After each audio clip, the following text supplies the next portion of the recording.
Hello guys, সম্বন্ধীর বিয়েতে গিয়ে ছোট ছোট শালীরা যাওয়ার মুখে গেট ধরার সময় আপনাদের কাছে শেয়ার করলাম। কমেন্ট ও শেয়ার করবেন।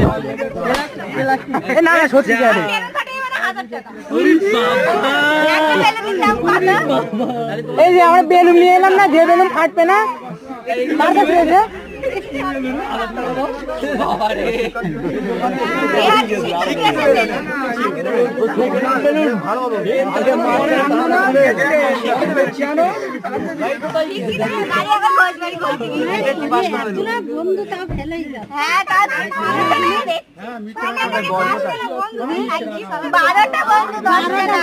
আবার বলছে দুটো বন্ধু, একটা ভুলে নেবো, 12টাই বন্ধু।